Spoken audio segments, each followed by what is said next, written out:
Good morning, good morning, good morning. It's a rather chilly 8 degrees, which in old money I think is about 36 or 37. But I'm out, which is all good. I think I just want to talk today about motovlogging. There's been a few videos out recently where people just explain why they do it, what they do it for, the pitfalls, the summits, the pinnacles. But I just want to quickly start off something slightly different, which is one of the many positives of motovlogging, which is the community that we get into, and that is with my little segment called Subs Rides. Now on today's Subs Rides I've got a gentleman by the name of Neil, who is very lucky to have 3 motorcycles that he sent me details of, and I hope I get this right because he lives quite local to me, so he can track me down and finish me off if I don't get it right. So we start off with an MT, I think it's an MT 500, which is at first glance I thought it was a Himalayan, to be fair, that he sort of modified a little bit to make it more off-road, but no, it's the MT 500, I believe. I hope I got that right. This is the big problem with doing live motovlogging, is that you haven't got a script in front of you that you can sort of just take a look at to make sure you get all your facts and figures straight. If I do get it wrong, I'll probably put a little note up. He's also got a V-Strom 650, which is pretty spectacular in itself, and he's, as he says in his email, does everything you ask it to. And the third one, which is a project that he's got going on at the moment, good day sir, a project he's got going on at the moment is a Yamaha build series. Sorry, got that completely cocked up. I don't know why I said Yamaha. I got Yamaha in my head because I mentioned an MT. I'm not even sure if it is an MT. It might be an MY, an Armstrong MY. I'm not sure exactly. Anyway, he has got a Triumph build project,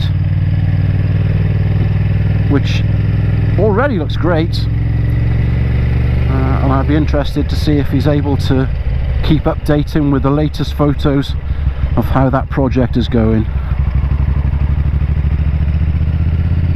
So that is today's Subs Rides,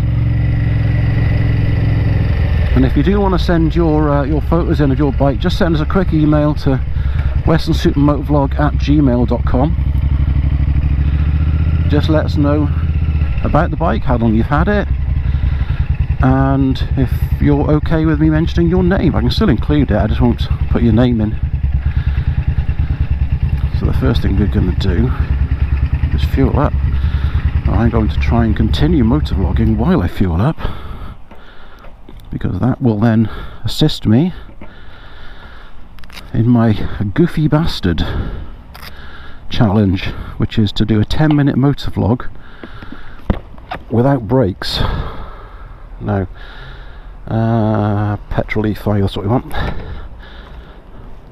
Now, as a couple of other motovloggers from this side of the pond have already mentioned, it's quite funny for us to say Goofy Bastard, because it's kind of a bit of a strange thing to call yourself over here. I don't think it's quite as affectionate over here as it might be over in America, and it also sounds better when you say it over there. Goofy Bastard. Anyway, it'd also be a lot warmer over there if I was in the right state, but we'll keep going. Keep going. That'll do. I don't know how much that is. What's that say? Oh, I've got to put another 3 pence in. Oh, now I've gone 10 pence over, so that'll do. Okay, job done. Let's go and pay.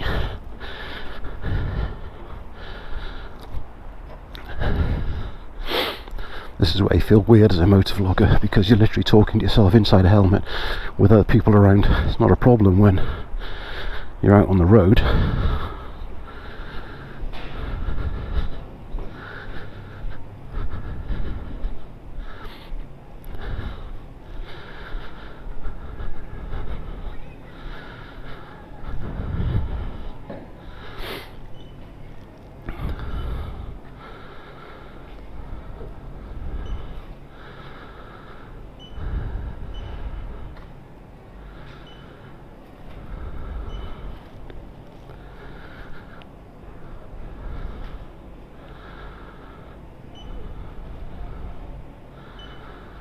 It always seems strange to me when they sell alcohol at petrol stations, which you have to drive to, but it is what it is.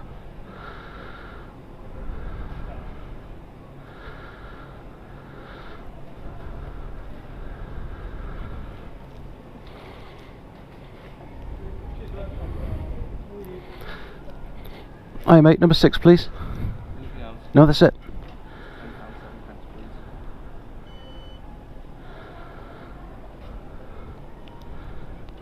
Lovely, thank you. Right, so that's that. A bit of fuel in. And don't worry, I'm not cheating. I'll probably add a couple of minutes at the end of the challenge, just to make sure I get my 10 minutes of motovlogging. Look how awesome that bike looks. I love the VTR.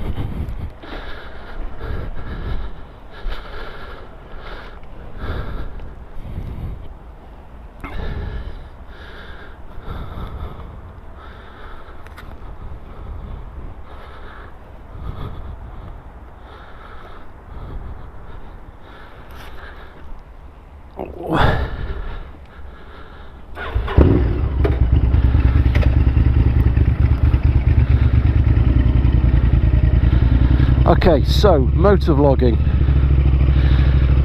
I've already mentioned the best part, which is the community you become a part of and the community that supports you during your motovlogging interest. So why did I start motovlogging? Well, almost 2 years ago now, just before we went into the first lockdown with COVID-itis, I wanted to include the couple of things that I really enjoy doing, one of which being riding a motorbike and the other being cinematography. I love taking videos, I love editing videos, whether it's holiday videos or whatever, but I just enjoy doing it. So the obvious thing to do was to start a motovlog. Now it's quite strange for someone like me to want to start a motovlog, because I am quite a reserved person. I'm sure that comes across in videos. I'm not an extrovert. I'm not full of energy when it comes to conversation with people. I prefer to sit in the background and listen. I'm a listener more than a talker. But I wanted to have a go, so I thought, okay, I'll buy some second-hand equipment, which was a GoPro Hero 4, a couple of cheap mics. It took me absolutely ages to get the sound to work, which is a bit of a nightmare with certain GoPro models, and it's just an expensive nightmare with later models where you need to buy the adapter to fit it. So I did that. I got the camera, I got the mics, eventually got it all set up, and went out for a ride. And you know, after several attempts where I got back and none of the sound had recorded, or you know, the camera hadn't switched on because I wasn't used to having it, how to have it working with a one-touch operating and stuff like that, I got back and I thought, okay, it's not great, but it's a first one, I'll put it out, which is what I did.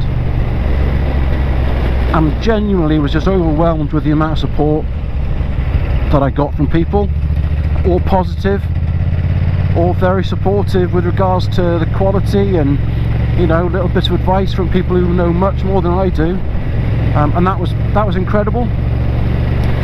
But I'm going to be honest with you, you'll never make money out of YouTube unless you have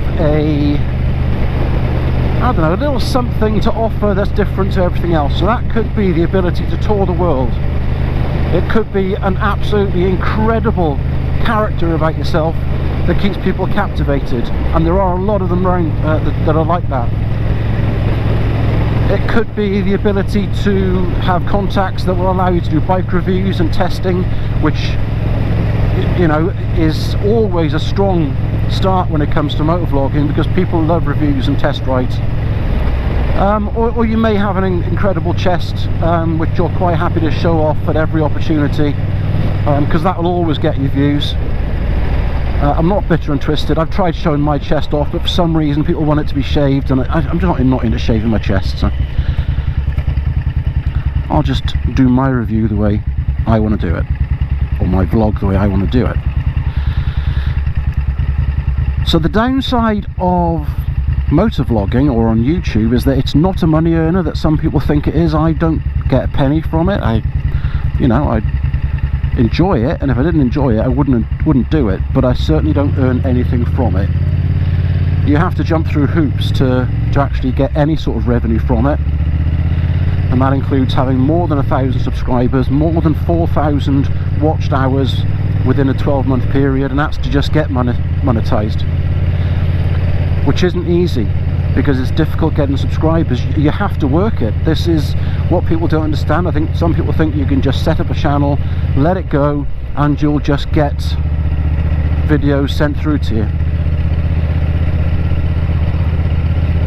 But it's not like that. You have to work it. You have to do the social media side of it. You have to do the shares. You have to go out and, you know, actually meet people to support them, so you'll get support back. And that sounds awful, but it's what you have to do to get started, to get those subscription numbers up. But when you do it, it's too easy to then spend every waking morning checking your figures, checking your analytics. Did I get more subscribers? And you become fixed by it. It actually you become emotionally involved by it. When it goes up, it's the best thing in the world. When you lose 2 subscribers because YouTube has done a cleanse of bots, it's devastating. You watch your number go down because you've worked so hard just to get that 1 or 2 subscribers that week, and for them to be taken off you. You know, you lose subscribers purely because they've lost interest in your channel, and I understand that, and that's always going to happen. But you then get into a situation where you become controlled by it. It takes hold of you. The numbers become more important than the videos, and that's not the way it should be. So I think I got to a point with about 450, 500 subscribers where I thought, you know what, I'm just going to enjoy this because I love doing it. I love creating the videos, the editing. I know a lot of people sit in front of their computers for days and days editing one video. I'm pretty lucky where I found a setup where I do all my editing on my phone, and my uploading is all done from my phone. The only thing I have to do that doesn't involve my phone is connect the GoPro wirelessly to transfer video to my phone. So I'm in a situation where my editing is actually, I think, really simple. Some big videos that I've done that I've had to chop out a lot of footage just to keep the watch time or the length of it down to about 10 minutes. I mean, they're sometimes a little bit difficult to finish off, purely because you're looking at all the great footage you've got, or the average footage you've got in my case, and sometimes below average footage, and you're thinking, should I leave that in, should I take it out, should I put it back in? That's the hard bit. That's where it becomes time consuming for me. So I put it out there, I get the video out there, I'm doing everything that I enjoy, which is riding the bike, chatting about bikes or life or whatever, to myself, because I know I'm listening, and then the editing is all sort of relatively straightforward. So that's all good. That's all good. It's the downside of them focusing on numbers that makes it emotional. So I've stopped doing that. I've stopped worrying about how many views I get, how many likes I get. What I do worry about is the people that do watch it, do they enjoy it? And as far as I'm concerned, from the responses that I get, that you actually do, you enjoy the videos. although this might actually ruin that, because this is pretty tedious, but especially with this sort of traffic. But yeah, you seem to enjoy the videos, which is all that matters. And I've decided that my YouTube channel is more of a personal video diary for myself. And since making that decision back at 450, 500 subscribers, I'm actually starting enjoying it a bit more, because I'm not worried about it. I know I'm not going to be able to retire on YouTube. I just want to enjoy it and actually get to the point where the videos I make introduce me to new people, new opportunities that I wouldn't have done previously. You know, I've met other motovloggers around the country. I've chatted to motovloggers from the other side of the world, and that's an absolutely incredible opportunity that a lot of people won't get. I'm actually done with this traffic already.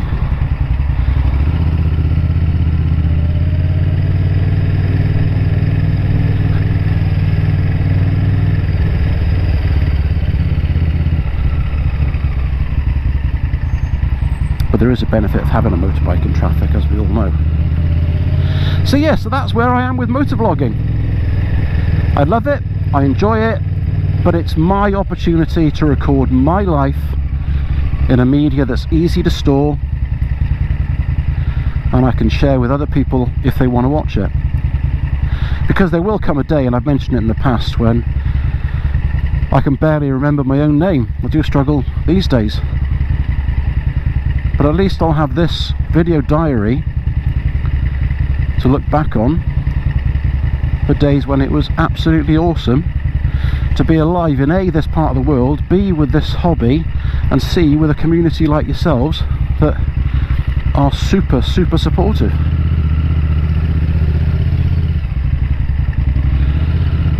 So I have no idea if that's 10 minutes. I have no idea if I have managed to complete the Goofy Bastard challenge. If I have, it's awesome. If I haven't, I apologise. But stay safe, have a good one, and as you leave me in this horrendous traffic jam, I will catch you on the flip side.